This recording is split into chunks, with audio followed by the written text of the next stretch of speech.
नमस्कार। मीन राशि पर बहुत सार्थक चर्चा होगी और ये वीडियो बड़ा इम्पोर्टेंट होने वाला है मीन राशि के लिए, क्योंकि इसमें आपको महादशाओं के वर्णन की चर्चा अवश्य होगी। कारण क्या है कि मीन राशि पर साढ़े साथी भी है।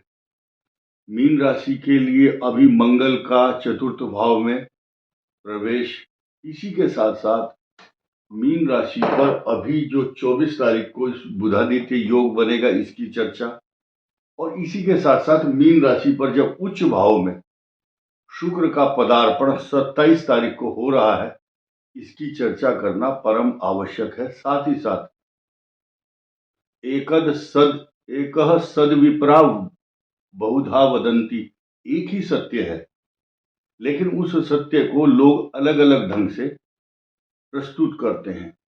एक हाथी है, 5 नेत्रहीन लोग हैं, जो दीवार उसके पेट पर हाथ लगाता है, उससे पूछो हाथी कैसा होता है, वो बोलता है दीवार जैसा होता है।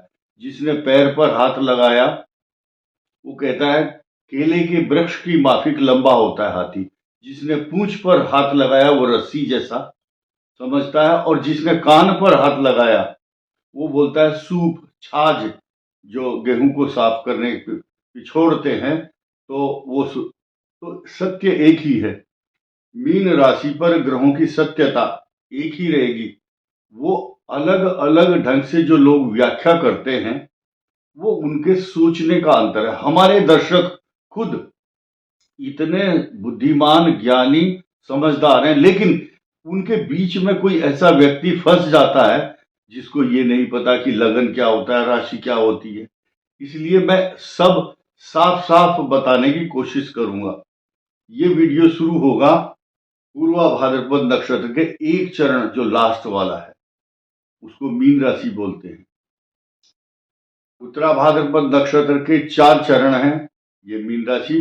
रेवती नक्षत्र, गंडमूल नक्षत्र, जिसका स्वामी बुध है, इसका स्वामी शनि, इसका बृहस्पति है। वृषभु ऐसे याद कर कीजिए, बृहस्पति, शनि और बुध इनके लॉर्ड हैं। अब इन 9 से मिलकर 4 4 8 और एक 9 चरणों से मिलकर के ये मीन राशि बनी है। इनकी व्याख्या, इनकी महादशाओं की व्याख्या की जाएगी। देखिए, अब आप ये समझिए कि इस पूर्वा भाद्रपद नक्षत्र वाले जो भी व्यक्ति हैं, उनकी 23 साल के बाद की बात करेंगे। सिर्फ इसकी 23 साल के बाद की बात कर रहे हैं हम। 23 साल से पहले की चर्चा करना बेईमानी है, क्योंकि जो कैरियर के बारे में सोचते हैं वो 23 साल की उम्र के बाद सोचना शुरू करते हैं। अब वो मीन राशि वाले इस समय बहुत एक्टिव हैं और एक्टिव ही रहेंगे। और जब सूर्य और शनि दोनों इकट्ठे होंगे, 14, नोट कर लीजिए, 14 फरवरी से 14 मार्च तक, ये समय इनके लिए अच्छा रहने वाला नहीं है।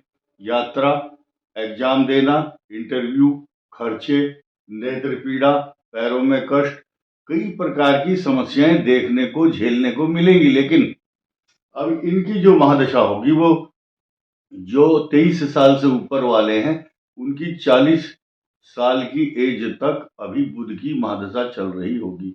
अब उनका लगन क्या है, ये वो निर्धारित करेगा। लगन क्या है, फिलहाल हम मीन राशि को गोचर में रख करके बात कर रहे हैं। बुध की दशा जो है, ज्यादातर लोग मकान, जमीन, सवारी खरीद रहे हैं। जिनका मीन राशि है, लग्न भले ही कुछ भी होगा, वो निर्धारण करती है उसकी महादशा। बुध कहाँ बैठा होगा ये निर्धारित करेगा अलग से। 40 से लेकर के फिर उसके बाद 57 तक, 47 तक केतु की दशा, और 47 से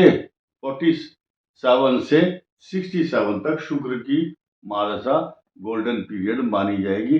डिपेंड करता है शुक्र कहाँ है, लगन कहाँ है। ये एक मोटा मोटा हिसाब आपको बता दिया गया। अब आ जाइए इस पर। ये शनि की महादशा 19 साल की होती है इसकी। आपके जन्म लगन में कितनी महादशा है वो आपकी कुंडली का निर्धारण करता है। उसके बाद शनि के बाद बुध, 7 साल केतु, शुक्र की महादशा इनके लिए वरदान साबित हो रही है और होगी, बशर्ते कि तुला लगन, तुला राशि और मीन लगन, धनु लगन, इनके लिए शुक्र की जो महादशा होती है कुछ कष्टकारक रोग कारक होती है। शुगर की बीमारी ज्यादातर इसी में शुरू होती है, क्योंकि धनु, मीन, वृष और तुला का जो शुक्र है लग्न का, वो कष्टकारक माना जाता है। हर आदमी ये सोचता है कि पूरी की पूरी जानकारी एक ही दिन में पंडित जी के पास से मिल जाए, ऐसा संभव नहीं है। आपको अगर बहुत अधिक जानकारी लेनी है तो आप अपने घर के निकटतम किसी अच्छे विद्वान के सानिध्य में बैठ करके इसकी पूरी जानकारी ले सकते हैं। अब आइए इस पर। इसकी 17 साल की बुध की महादशा होती है। आपकी कुंडली में कितनी दशा बीती है ये निर्धारित करेगी आपकी कुंडली, लेकिन ये बुध की महादशा आपके लिए शुभ रहती है, लेकिन केतु कष्टकारक, और 20 वर्ष शुक्र की महादशा लग्न के अनुसार फल देती है, तथा सूर्य, चंद्र, मंगल और राहु ये सब दशाएं आपके जीवन में लग्न में किस स्थान पर बैठा है ग्रह उसके अनुसार निर्धारित होता है। हम जबरदस्ती अपने मुंह से कहें कि नहीं आपका तो सब अच्छा होगा, कुछ कड़वा सुनने की आदत डालनी चाहिए। निंदक नियरे राखे आंगन कुटी छवाए, आपने सुना होगा। अपनी निंदा सुनने की आदत डालो, वही तो आप बिना साबुन निर्मल करे, आपको बिना साबुन के आपके स्वभाव को अच्छा बना देता है। और हर व्यक्ति ये सोचता है नहीं मेरी प्रशंसा हो, मेरे लिए विमान आ जाए स्वर्ग से, ये संभव नहीं है।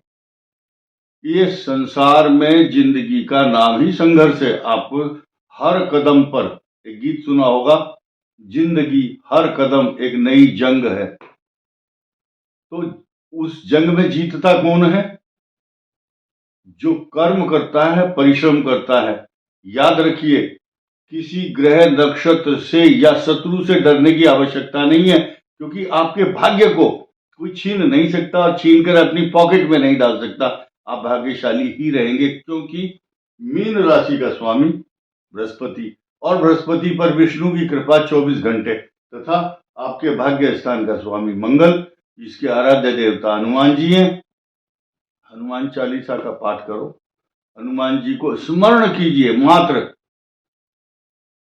स्मरण करने मात्र से आपको सब पाप कर्म निष्फल हो, मतलब खत्म हो जाते हैं।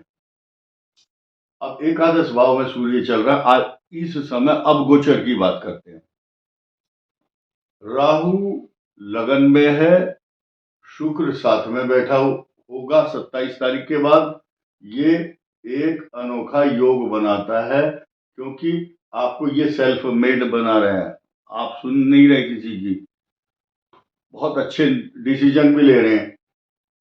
और साथ ही साथ शुक्र उच्च राशि में चला गया, बहुत अच्छे योग बन रहे हैं, क्योंकि ये जो शुक्र है आपके पराक्रम स्थान का स्वामी है और लग्न का स्वामी पराक्रम में चला गया। ये विपरीत राजयोग, स्थान परिवर्तन, राशि परिवर्तन, और ये बृहस्पति आपके भाग्य स्थान को उन्नत करता है, तरक्की देता है।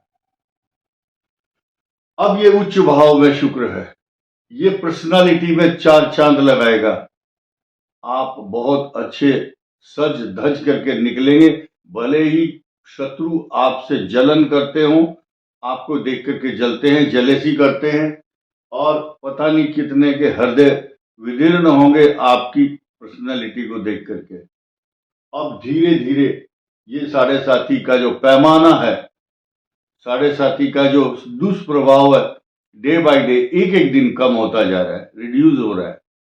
जो सबसे खराब साढ़े साथी का चरण होता है उसकी समाप्ति अब होगी, क्योंकि ये इसके जो अंश हैं वो धीरे धीरे धीरे कम होते हैं। लेकिन एक चीज याद रखिए, आती हुई ठंड और जाती हुई ठंड जुकाम, खांसी, नजला बीमारी दे करके जाती है। ठीक इसी प्रकार ये जो शनि की साढ़े साथी है आती हुई कष्ट दिया था इसने 17 जनवरी 2023 को।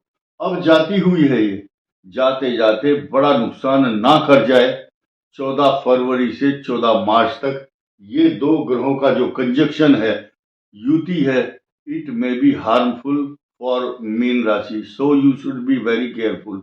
अब इसमें ऐसे समय में होता क्या है, आंख फड़कती है, आंख फड़कती है महिलाओं की राइट और पुरुषों की लेफ्ट। स्त्रियों की दाहिनी आंख फड़कना, ये जो मीन राशि की महिला होगी उसकी बाईं आंख नहीं फड़केगी, दाहिनी फड़केगी। खराब लक्षण है ये, क्योंकि ये लेफ्ट आई बाईं आंख है। और दाईं आंख स्त्री की अच्छी नहीं होती फड़कना, और पुरुष जो होगा उसकी बाईं आंख फड़केगी, लेफ्ट ब्रो।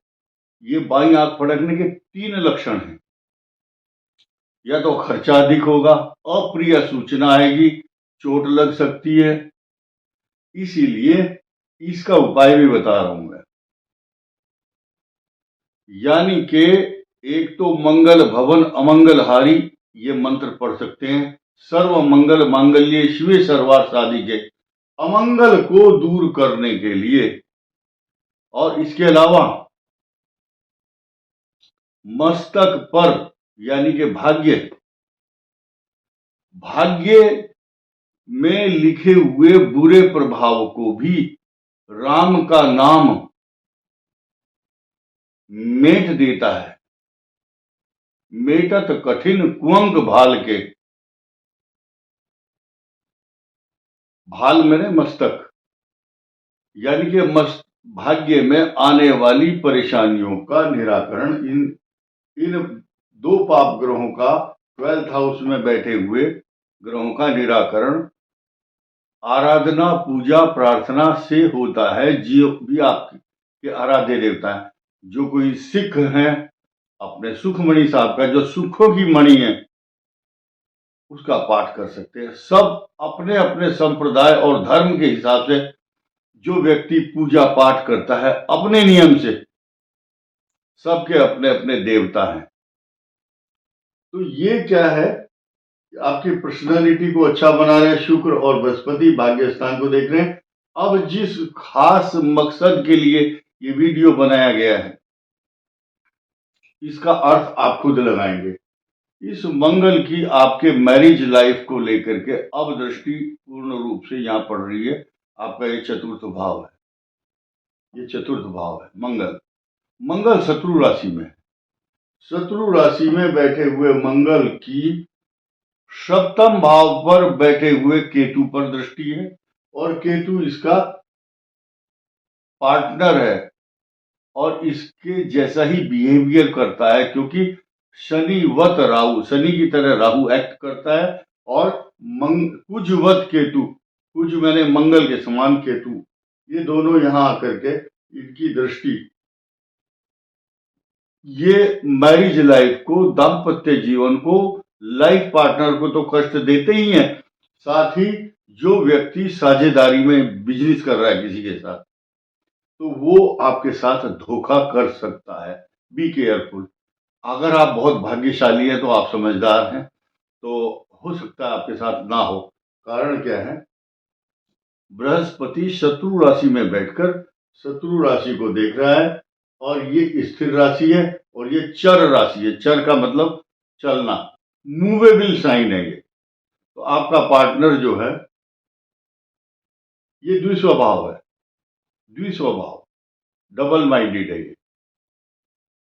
ये कन्या राशि द्विस्वभाव है। इस पर दृष्टि है, तो जो आपका लाइफ पार्टनर है वो दुविधा में रहेगा। इस बात को लेकर के विवाद ना हो, इससे बचने का प्रयास करना चाहिए। इस वीडियो में इतना ही। धन्यवाद, नमस्कार।